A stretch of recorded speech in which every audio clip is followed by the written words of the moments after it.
अस्सलाम वालेकुम व्यूवर्स, आप देख रहे हैं चैनल ब्लैक रोज़। व्यूवर्स, इस चैनल के तवस्सुत से हम आपको बताएंगे कि किस तरह भारतीय खुफिया एजेंसियों ने साबिक़ भारतीय वज़ीर आज़म मिसेस इंदिरा गांधी के साम्राज्य या इक़्तिदार को दबाम बख्शने के लिए 1984 में ऑपरेशन ब्लू स्टार को अंजाम दिया और भारतीय पंजाब के सिखों के खून की होली खेली। व्यूवर्स, अगर आपने अभी तक हमारे चैनल को सब्सक्राइब नहीं किया तो चैनल ब्लैक रोज़ को सब्सक्राइब करें और बेल आइकन को प्रेस करें ताकि हमारी लेटेस्ट वीडियोस आप तक पहुंच सकें। तो चलिए फ्रेंड्स, शुरू करते हैं हमारी आज की एपिसोड ऑपरेशन ब्लू स्टार। इस ज़ुमन में 9 अप्रैल 1988 को भारत के उस वक्त के वज़ीर दाखिला ज्ञानी ज़ैल सिंह ने प्रेस को एक बयान जारी किया कि तशद्दुद पसंद खालिस्तान नवाज सिखों पर भारतीय हुकूमत की नज़र है और भारतीय हुकूमत कनाडा में खालिस्तान तहरीक के हामी सिखों की सरगर्मियों का गहरी नज़रों से जायज़ा ले रही है। अगर इन लोगों ने भारतीय सालमियत के लिए ख़तरात पैदा करने की कोई कोशिश की तो उनके ख़िलाफ़ मकामी हुकूमतों की मदद से सख्त कार्रवाई की जाएगी। इस बयान के ज़रिए भारत के वज़ीर दाखिला ने एक तरह से खालिस्तान के हामी गैर ममालिक में रहने वाले सिखों को धमकी दी थी कि उनकी मॉनिटरिंग की जा रही है और मुल्क से बाहर भी भारतीय हुकूमत इनके ख़िलाफ़ कोई भी कदम उठा सकती है। 18 मार्च 1982 को कुलदीप सिंह सिमरा अदसगोड़ी हॉल कोर्ट रूम में बैठा बेचैनी से पहलू बदल रहा था। कुर्सी पर एक कोने में मौजूद मुतअद्दिद मरतबा दरवाज़े की तरफ देख चुका था। हर दफ़ा उसकी नज़रें मायूस लौटतीं तो उसकी झुंझलाहट मज़ीद बढ़ जाती। अपनी बेचैनी पर काबू पाने के लिए वो अदालत के कमरे से उठकर बाहर चला गया और कमरे के सामने मौजूद गैलरी में टहलता रहा। फिर दोबारा अपनी जगह पर वापस आकर बैठ गया। बिल आखिर कनाडा की सुप्रीम कोर्ट के जज जॉन ओस्लर ने ओंटारियो की इस कोर्ट में, जहां लोग एक अहम मुकदमे की कार्रवाई सुन रहे थे, अपना फैसला सुनाना शुरू किया। कुलदीप सिंह सिमरा पत्थर की तरह बेहिस्सो हरकत अपनी जगह बैठा उसका फैसला सुनता रहा। ओस्कोडी हॉल की ये अदालत टोरंटो के डाउनटाउन में शिमाल मशरकी कोने पर क्वीन स्ट्रीट और यूनिवर्सिटी एवेन्यू के सायन दरमियान वाक़ थी, जो यहाँ की मसरूफ़ तरीन शाहरा है। 160 साल पुरानी इस इमारत को अपने तर्ज़ तामीर, स्याह रंग के लोहे के बड़े बड़े दरवाज़ों, सुर्ख ईंटों की इमारत और कुशादा लान की वजह से हमेशा से इनफरादियत हासिल रही है। इस अदालत में कनाडा की तारीख़ के बहुत से अहम मुकदमात का फ़ैसला सुनाया गया है।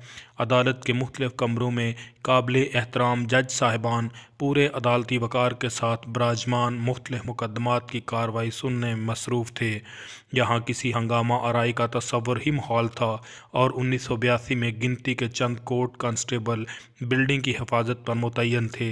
ये मुहाफ़िज़ अमूमन रिटायर्ड लोगों में से लिए जाते थे, जिनका ज़्यादा वक्त फोम के बने कपों में चाय पीने, एक दूसरे पर फ़िक्रे चुस्त करने और अदालतों के बाकी अमले के साथ मजाक में गुजरता था।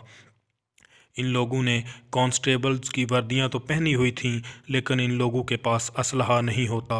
कुलदीप सिंह सिमरा जो कुछ करने जा रहा था, जाहिर है ये निहत्थे कांस्टेबल उसका गुमान ही नहीं कर सकते थे, ना ही कोई जहनी तौर पर थोड़ी देर बाद टूटने वाली आफत का मुकाबला करने के लिए तैयार था।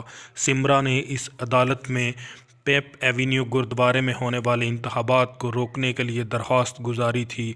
सिखों में इस गुरुद्वारे की इंतज़ामी कमेटी की सदारत का हसूल सिखों के लिए बड़ी अनाह का मसला बन जाता है।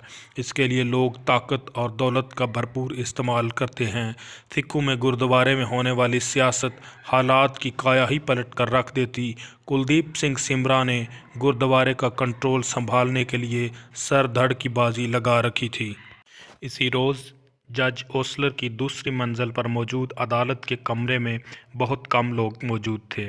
ये चंद वो लोग थे जिनका इस मुकदमे की समाअत से कुछ न कुछ ताल्लुक़ ज़रूर रहा था और आज वो मुकदमे का फ़ैसला सुनने के लिए यहाँ मौजूद थे। जज ओस्लर ने अपने फ़ैसले में कुलदीप सिंह सिमरा की दरख्वास्त को रद्द करते हुए दूसरी पार्टी के हक़ में फ़ैसला दे दिया। कनाडा की इस आला तरीन अदालत के जज ने अपने फ़ैसले में लिखा कि आइनी तौर पर वो गुरुद्वारे के इलेक्शन में मुदाखलत का कोई हक़ नहीं रखते, ना ही अदालत ये महसूस करती है कि इलेक्शन से अमन व अमान का कोई मसला पैदा हो जाएगा, क्योंकि ये इलेक्शन सिखों के में मामूल की मजहबी कार्रवाई का हिस्सा हैं। सिमरा के लिए अदालत की तरफ से दिया जाने वाला फैसला नाकाबिल कबूल था। टोरंटो की सिख आबादी में एक मुमताज़ मुकाम का हामिल कुलदीप सिंह सिमरा पहले भी कनाडा हुकूमत के बहुत से फैसलों से नालान था। वो यहाँ के तरीक़ा इंसाफ से हमेशा शाकी रहा। 1975 में जब इसी गुरुद्वारे में फ़ंड्स में घपले का मसला खड़ा हुआ और सिमरा ने इस पर एहतजाज किया तो मुखालिफ ग्रुप ने सिमरा और उसके भाई जसपाल सिंह को चाकू घोंपकर गुरुद्वारे के सामने सड़क पर फेंक दिया था, जहां दोनों भाइयों का खून सड़क पर बहता रहा, लेकिन पुलिस ने उनकी मदद न की। पुलिस देर से वहां पहुंची। सिमरा ने हमला आवरों के नाम भी लिखवाए, लेकिन कैनेडियन पुलिस ने यह मुकदमा अदालत तक नहीं पहुंचाया। इस मुकदमे की समाअत अदालत के लिए मुमकिन नहीं थी क्योंकि पुलिस मतलूबा गवाह फराहम करने में नाकाम थी और कनाडा में सिर्फ मजरूब की गवाही को काफ़ी नहीं जाना जाता। इसके लिए मौका के गवाह दरकार थे जो पुलिस को मुयस्सर न आ सकते थे। इस सरीहन ज़्यादती का जिक्र कुलदीप सिंह सिमरा अक्सर किया करता था। उसका कहना था कि इतने तरक्की याफ्ता मुल्क में भी इसे इंसाफ नहीं मिल सका। जैसे ही जज ने अपना फैसला मुकम्मल किया, अचानक ही सिमरा ने .357 मैग्नम का पिस्टल निकाला, एक कदम अपनी जगह से उठकर जज की तरफ बढ़ा और इस पर गोलियां बरसाना शुरू कर दी। फायरिंग करते हुए वो जज, अदालत और कनाडा के निज़ाम को दीवानावार गालियां देता रहा। हैरत की बात तो ये है कि अदालत के नज़दीक ही मौजूद बार रूम में मैग्नम की ताकतवर फायर की आवाज़ें सुनी गईं, लेकिन वकीलों ने यही समझा कि ये क्रैकर की आवाज़ है, शायद सिखों की किसी तकरीब में पटाखे चलाए जा रहे हैं। वकील ही क्या, नज़दीकी अदालतों में भी मामूल के मुताबिक इस वक्त काम जारी रहा जब तक कि लोगों को वाक़े की असलियत का इल्म नहीं हुआ। उस गोडी हाल की अदालतों के कमरे कदरे छोटे हैं।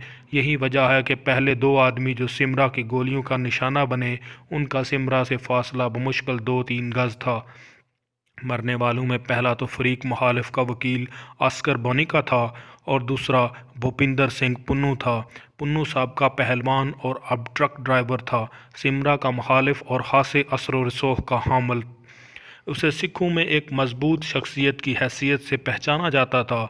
वकील ऑस्कर आज पहली मर्तबा इस केस के सिलसिले में अदालत में पेश हुआ था। उसका दोस्त डेविड फिलिप सिमरा की मुखालिफ पार्टी का वकील था, लेकिन आज वो ज़रूरत से ज़्यादा ही मसरूफ़ था और यूं भी चूँकि वो सिर्फ फ़ैसला ही सुनना था, इसलिए उसने अपने जूनियर ऑस्कर को यहाँ भेजा था। जब सिमरा ने फायरिंग शुरू की तो ऑस्कर फोनिका इस इरादे से उसकी तरफ बढ़ा कि उसे फायरिंग से मना कर सके। उसने बमुश्किल 2 कदम सिमरा की तरफ बढ़ाए और अपने दोनों हाथ उठाकर चिल्लाया, कुलदीप, फायरिंग बंद करो, बंद करो। ऑस्कर फोनिका इसी रोज़ 3 बजे मर गया, जबकि पुन्नू की मौत उसके 2 घंटे बाद वाक़ई हुई।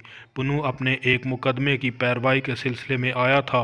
उस पर नाजायज़ पिस्तौल रखने और एक शख्स को धमकियां देने का इल्ज़ाम था, जबकि सिमरा का तीसरा शिकार अमरजीत टाटला था। जब गोली पुन्नू को लगी तो अमरजीत टाटला, जो पीप गुरुद्वारे का सदर था और पुन्नू के साथ ही एक मेज़ पर झुका गुरुद्वारे का रिकॉर्ड देख रहा था, सिमरा की गोली का निशाना बन गया।